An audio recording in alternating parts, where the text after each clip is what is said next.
This episode features depictions of violence, death, and graphic imagery that some listeners may find offensive. Listener discretion is advised, especially for children under 13.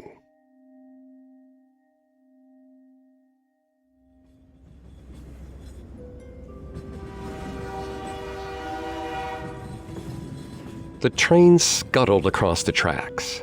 Mei Fen watched the countryside roll by, her boyfriend standing beside her. They were so close to escaping China for a new life in Hong Kong.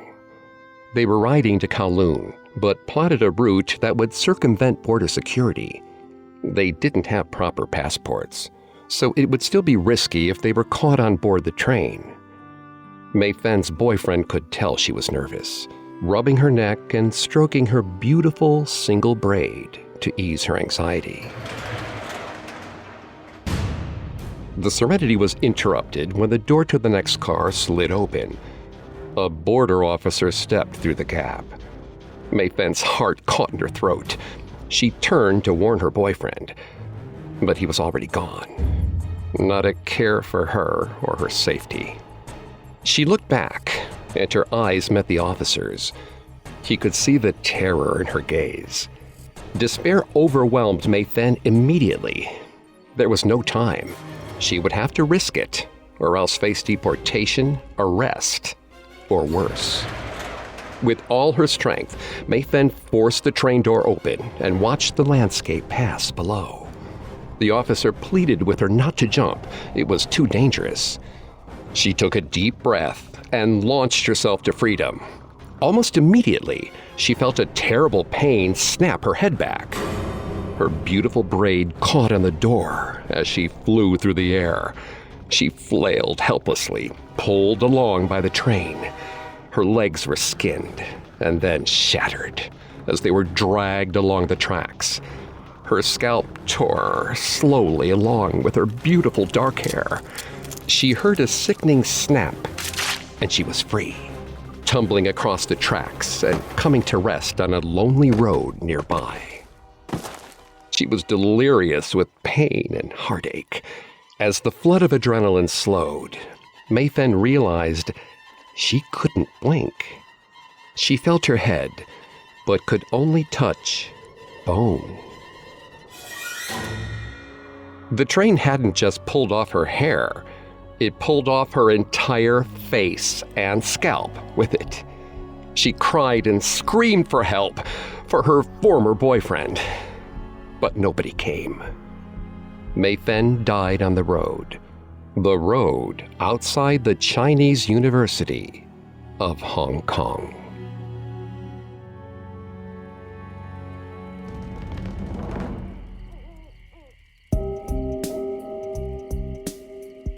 Welcome to Haunted Places, a Parcast original. I'm Greg Polson. Every Thursday, I take you to the scariest, eeriest, most haunted, real places on Earth. You can find all episodes of Haunted Places for free on Spotify. And every Tuesday, make sure to check out Urban Legends. These special episodes of Haunted Places are available exclusively on Spotify. At Parcast, we're grateful for you, our listeners. You allow us to do what we love. Let us know how we're doing. Reach out on Facebook and Instagram at Parcast, and Twitter at Parcast Network.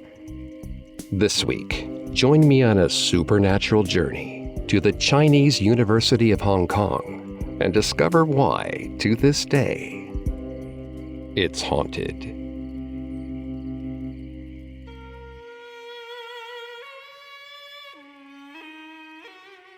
The Chinese University of Hong Kong, or CUHK, was founded in 1963 with a charter from the local legislative council. Created as a research university with a mixture of both Chinese and Western educational styles, CUHK has the largest campus in Hong Kong, after assimilating nearby schools. It boasts 9 different colleges as part of its unique school system. The campus is located near the Hong Kong Mass Transit Rail, or MTR, with University Station being a central stop for students. It was there that the legend of the single braid girl was born. The story goes that a woman was attempting to immigrate to Hong Kong from China alongside her boyfriend. Instead of a promising new life, she only found heartbreak and death. Her boyfriend abandoned her to save himself, and her precious braid caught on the train door as she attempted to escape border security. She was scalped and left to die by the side of the road. They say her restless spirit haunts the very same road at night, still searching for her boyfriend, wanting to bring him to the other side.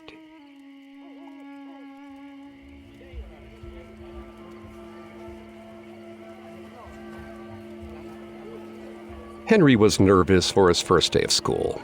Hailing from Frankfurt, he was truly a stranger in a strange land. He barely said a word to anyone else he encountered since he first arrived in Hong Kong. He had to attend orientation events for his first week on campus, and he absolutely dreaded it, fearing the awkward moments that were sure to come. Henry paced about the auditorium. Surrounding him were students from all across the world. He had a conversation here, an introduction there, but it was all small talk. He was sure the faculty would instigate name games or some other annoying icebreakers. Henry decided he might as well make the best of it and enjoy the free food. The group was led outside to a beautiful park near the water. The starlight above them mingled with the lights of Sha Tian to create a stunning glow. One of the RAs stood before them, an affable and popular upperclassman named Ken, though he insisted everyone refer to him as Kenny. He welcomed the incoming freshmen and thanked the other current students for helping. For dramatic effect, he lit his flashlight under his chin and gave a sinister smile. He wanted to usher in these fresh new faces by showing them the darker side of campus, by telling the story of the single braid girl. It was currently August, the 7th month in the Chinese lunar year, a time when ghosts were said to be closer to the living realm, meaning that ghosts like the single braid girl had more power and were able to materialize on campus. Kenny went on with the tale, how the single braid girl allegedly died around the same time school began construction in the 60s. Officials fearing an incident covered it up by burying her in an unmarked grave in a potter's field.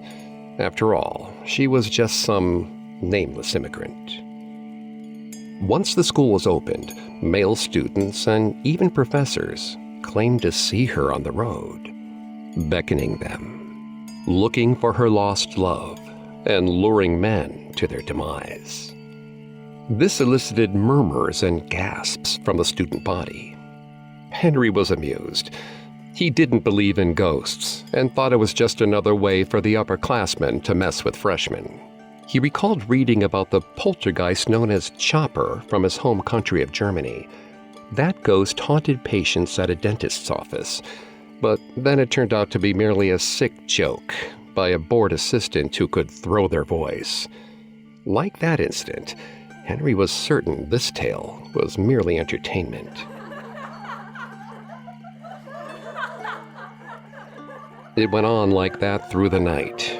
Kenny and the other older students sharing ghostly tales, making the assembled freshmen shiver and shake until it was time to return to their dorms. As the group was ready to return to their rooms, a hideous scream echoed through the park.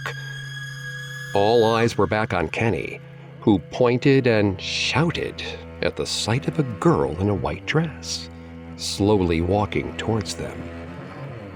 She had a single black braid, just like in the story. Her hands reached down to grip Kenny by the throat. The students were shocked and terrified by the ghastly scene before them, many screaming and cowering before the sinister spirit. The spirit let out a dreadful wail that made Henry's hands shake. She pointed at Kenny, asking if he was her beloved boyfriend. She reached out to him with a pale hand and black fingernails, reaching closer and closer, only to pull her braid aside, to reveal herself as simply another RA.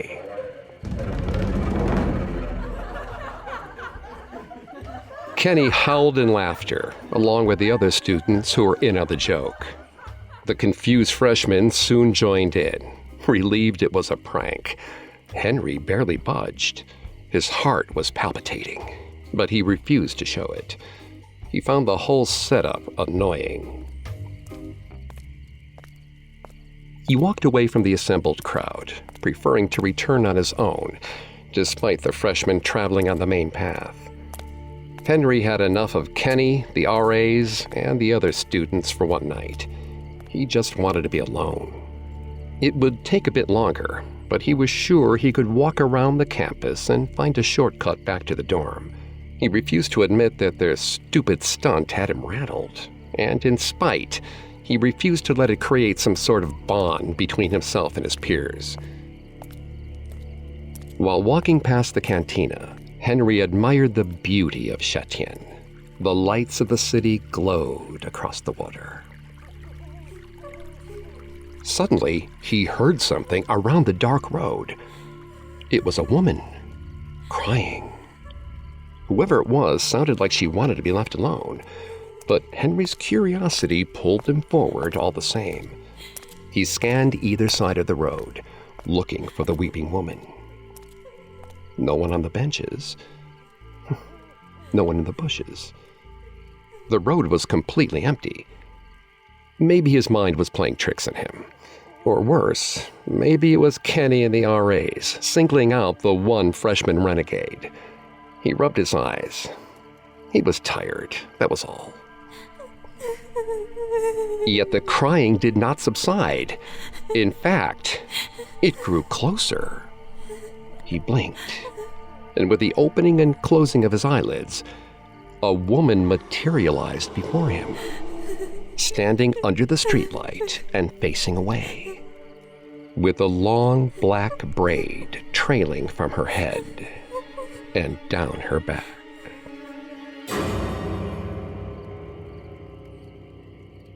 Up next, Henry finds there's truth behind some legends. Now back to the story. Henry wasn't impressed by the upperclassmen's attempts to scare him with ghost stories during orientation. But now that he was walking home, he was forced to contend with the sudden appearance of a girl that looked a lot like the single-braid girl of campus legend. Jaw agape from shock, Henry stared at the woman, who clearly hadn't been there moments before. He gulped and approached, hoping this was just some insane coincidence. As he stepped closer, he asked if she was okay. No response. Henry asked if there was anything he could do to help her. Once again, no response. Her face was hidden behind her hands. The single braid trailed down next to her, shuddering with her sobs. He was unable to turn himself away. Feeling drawn to the strange woman, Henry reached out to touch her shoulder and get her attention. She lowered her hands to reveal a terrible visage. No skin, no face. Tears streaming from her eye sockets like waterfalls. Through her cracked teeth, she asked Henry if he was her boyfriend. Henry screamed with such force, he thought his vocal cords would rip. He turned and sprinted away, faster than he had ever ran in his life. The image of her skeletal features stuck in his mind, not leaving him, even after he got back to the safety of the dorms. Kenny was the first to find Henry, screaming in terror and on the edge of a breakdown. The campus security investigated the road, but could not find the skull-faced girl that Henry raved about. Henry became obsessed afterward, spending his nights at Single Braid Road until he had to be removed. But he never saw the weeping woman again.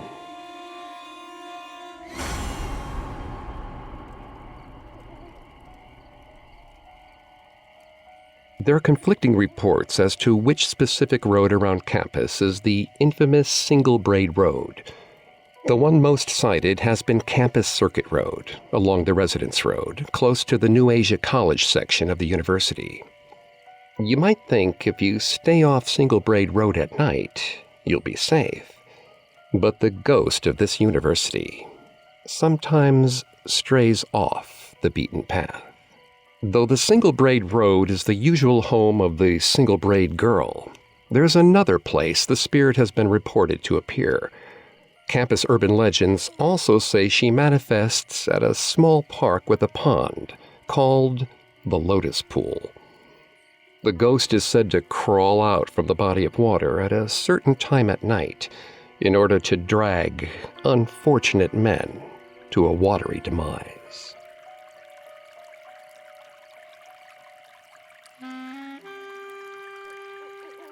Zhang Yao didn't think too much of the Lotus Pool when she started school, but she had eventually come around on it.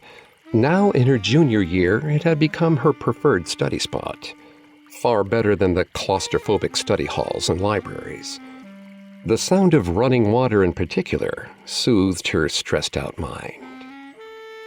She often sat at one of the park benches around the pool and read her textbooks. Other students would walk or jog by, play some sports, maybe lay down and take a nap, but never in a way that disrupted the serene environment. Today, however, she noticed something off. It was the French professor, Mr. Francis. Zhang rarely, if ever, saw him outside of the classroom, yet there he was, standing at the water's edge, staring into the pool. It was like he wasn't even seeing his own reflection. Mr. Francis stared with such intensity that Zhang would swear he was attempting to look beyond the pool and into the earth below. Sweat beading on his brow, as though something had shaken him to his core. Zhang was tempted to say hello or to get his attention in some way, but he was in such a trance she felt uneasy doing so, opting instead to return to her studies. She told herself Mr. Francis was simply lost in thought. The next day, Zhang's tranquility was once again interrupted by the odd behavior of her French professor. Just like the day before, he stood at the water's edge, staring into its depths. He was transfixed, hypnotized, until the water bubbled and he gave a startled gasp, nearly tripping over himself as he backed away. He scrambled to his feet and shuffled off to the main campus so fast his shoes skidded on the pavement. Zhang was unsettled by her teacher's strange behavior. 2 days in a row of staring, and now this bizarre reaction. Looking over to where he had been standing, she realized he had dropped something at the pond's edge. Curious, she walked over. It was a crumpled piece of paper. Zhang unfolded the page to discover a series of scribbles in ink, all repeating the same words in English. 10 o'clock. Dozens, if not 100 times over on both sides. 10 o'clock. 10 o'clock. 10 o'clock.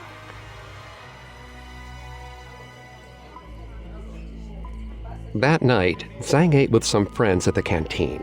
She explained the situation and the note. Everyone had a theory.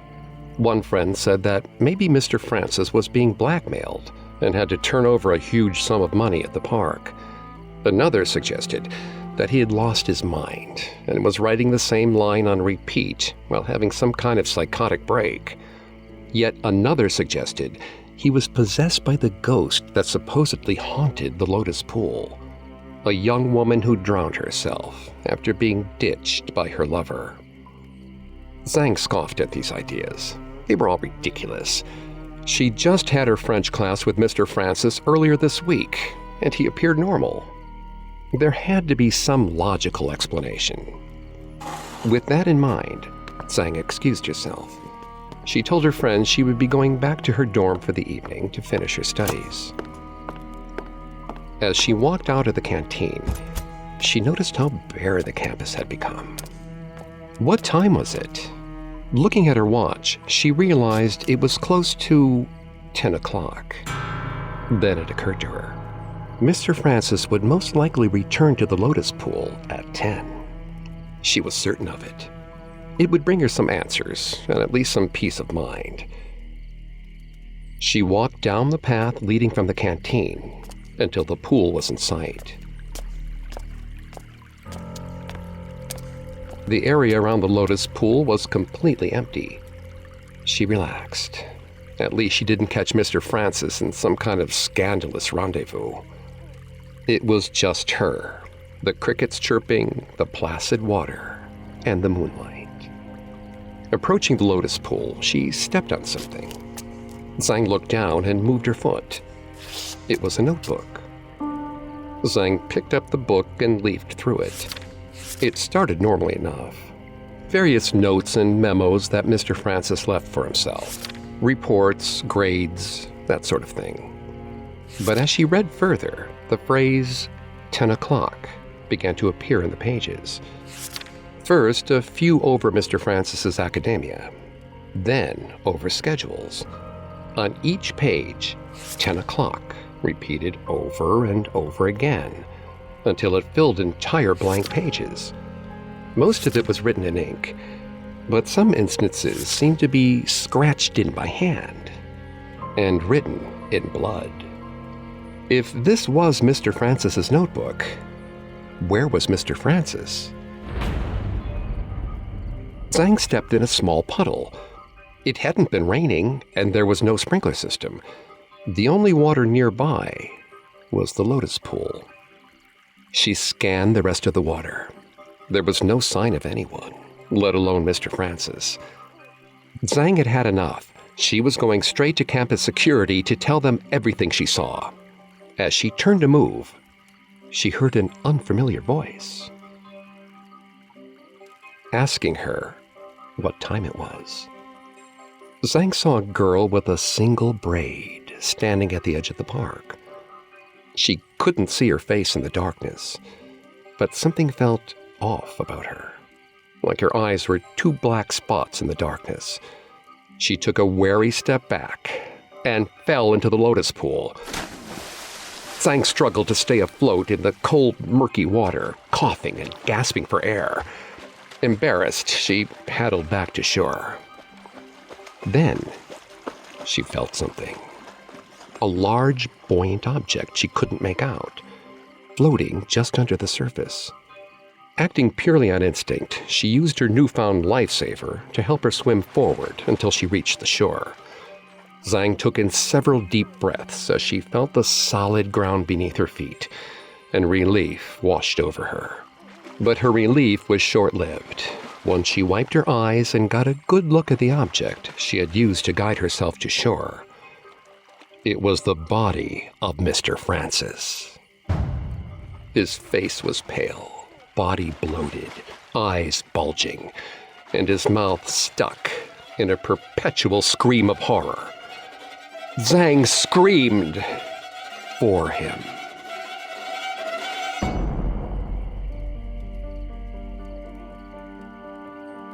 The Lotus Pool near the Chinese University of Hong Kong's Chung Chi College is another extension of the urban legend surrounding the single braid girl. Supposedly, the single braid girl was to meet her boyfriend at the pool at 10 o'clock. They would run away together in order to elope. He never arrived. Despairing, she drowned herself in the water. Students say her ghost appears around the pool on certain nights to try and find the boyfriend who abandoned her, haunting the pool and asking for the time from any wayward men who cross her path. If a man tells her the time is in fact 10 o'clock, she will respond by grabbing them and dragging them to a watery doom. If the man tells her that it is before or after 10, her window of opportunity will have closed. And if it's a woman, she will lose her interest. Up next, the single braid girl seeks revenge against the man who betrayed her. Now back to the story. The single-braid girl ghost story has always been popular on the Chinese University of Hong Kong campus.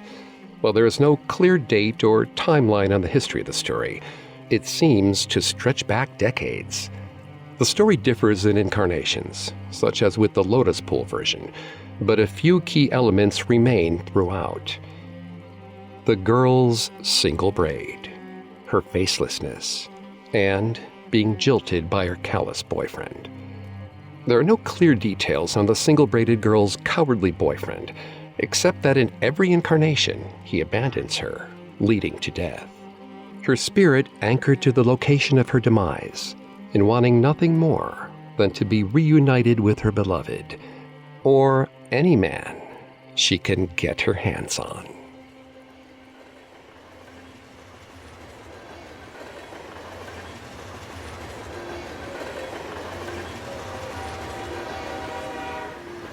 Christopher Poe looked out the window of the train in excitement. It was his first time traveling to Shatian, and he was ecstatic to look at potential colleges. Chris had an interest in architecture, and the Chinese University of Hong Kong had an intensive program that would be perfect for him. Sitting across from him in the train was his father, David. He and his father had been estranged lately, and he had to practically beg his dad to accompany him on his visit to the university. Chris didn't know why, but David seemed distracted. The father and son barely talked during the entire train ride, content to simply stare out the window silently at the cityscape. Still, the would-be student looked forward to making his dad proud by getting into a prodigious school. They arrived at University Station and made their way to campus. Chris had signed up for a tour, as well as an interview with one of the deans. As they walked, Chris asked his dad why he seemed so distracted.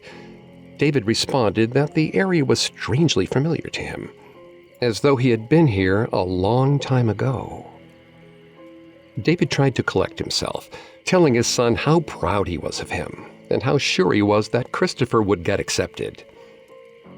They arrived at the dean's office for Chris's interview, David making himself comfortable in the lobby, taking a seat and reading the newspaper.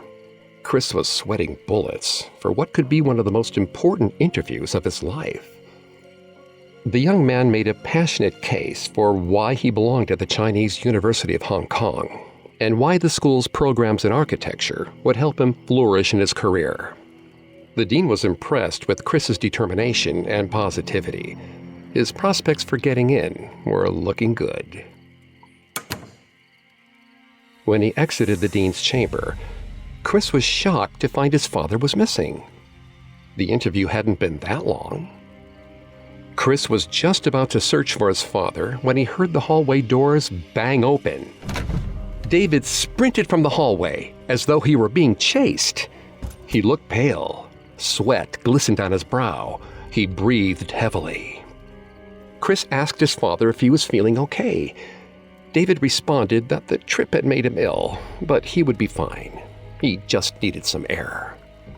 Chris responded by trying to get his father to sit and calm down. David refused, insisting he was well enough to carry on. They had a campus tour to get to, after all. Chris couldn't help but find his father's behavior increasingly suspicious. From the train to the tour, something seemed to be weighing on him. Chris resolved to bring the subject up once they were alone. They decided to get dinner at the campus canteen. Being so far away from home, Chris and David planned on spending the night on campus and leaving by train in the morning. While eating, Chris asked his father why he was so anxious. David insisted it was just travel sickness and weariness. Chris noted that he looked nearly ready to faint when they had passed by the Lotus Pool. David nearly jumped out of his seat in anger. He did not want his son to bring up the subject again. Chris was apologetic and suggested they go back to the dormitory to get some rest. His father was out of the door as the words left David's mouth. Chris struggled to catch up. As they exited, David paused before a lonely road bending around the canteen. His face went pale, jaw clenching and unclenching. Chris had to snap his fingers in front of his father's face to get his attention. David excused himself, saying he was just lost in thought. He needed to rest, and retiring to the dorm room was a welcome idea. Chris couldn't help but wonder what had shaken his dad so much. It was around 3 a.m. when Chris startled awake from a strange commotion. The door had slammed shut. In a panic, Chris turned on the lights to discover his father was missing. His bed was a mess, and his luggage was still unpacked. He looked out the window to see his father run from the dorm and across campus. Chris quickly got dressed and chased after him. The anxiety was suffocating. He had to know what had frightened his father so much. He was able to follow David's trail with relative ease. That late at night, there was no one else around. Just as he was nearly out of breath, Chris saw his father enter the side street he had been transfixed by earlier that day. It was dark. The flickering street lights barely illuminated the pavement beneath. But Chris could make out a couple of silhouettes in the shadows. His father and someone else. He called out to David, and his father responded by yelling, telling him to get back, to run away while he still could. Chris didn't understand. David nearly sobbed. He was apologizing profusely to another person, a woman with a single braid, repeatedly calling the name Mei Fen, apologizing for abandoning Mei Fen, apologizing for Mei Fen's gruesome death, apologizing for finding someone else. Under the streetlight, Chris got a closer look. The woman had no face. It looked like the skin had been violently ripped from her head, leaving her skull and her braid, and a horrifyingly permanent rictus grin. She grabbed his father tightly in her undead grasp. Her pale hand sank into David's scalp. She gripped it so tightly that Chris feared his father's head would burst. Instead, she pulled on his hair. He screamed in agony, and the skin slowly split from his face. David's face was ripped off in a cruel mimicry of the fate that befell the single-braid girl. She whispered words of love and affection to David, even as she held the bloody remains of his face. Chris promptly blacked out. The last thing he heard was his father's terrified yelling. When he came to, it was morning, and he was back in the dormitory. But there was no sign of his father in their room. He searched throughout the building, throughout the campus, but couldn't find him. Eventually, campus security and then the police joined the search. But David Poe would never be found.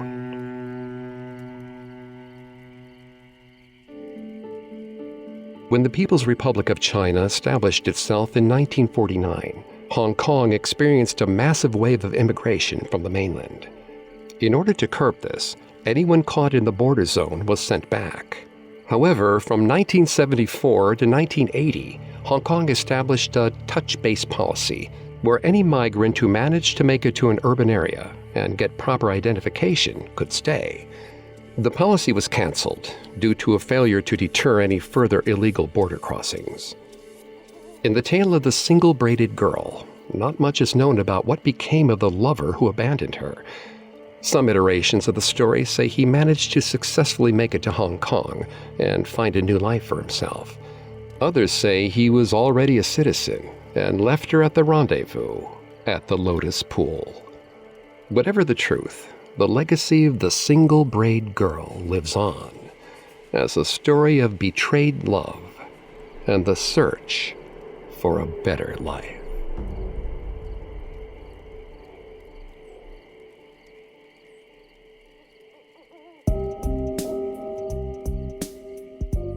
Thanks again for tuning in to Haunted Places. We'll be back on Thursday with a new episode.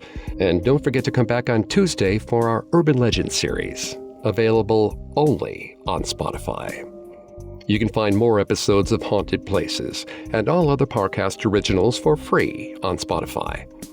Not only does Spotify already have all your favorite music, but now Spotify is making it easy for you to enjoy all of your favorite Parcast originals, like Haunted Places, for free from your phone, desktop, or smart speaker. To stream Haunted Places on Spotify, just open the app, tap Browse, and type Haunted Places in the search bar. And don't forget to follow us on Facebook and Instagram at Parcast, and Twitter at Parcast Network. I'll see you next time. Haunted Places was created by Max Cutler and is a Parcast Studios original. Executive producers include Max and Ron Cutler. Sound design by Kenny Hobbs, with production assistance by Ron Shapiro, Carly Madden, and Isabella Way. This episode of Haunted Places was written by Jacob Davison, with writing assistance by Greg Castro. I'm Greg Polson.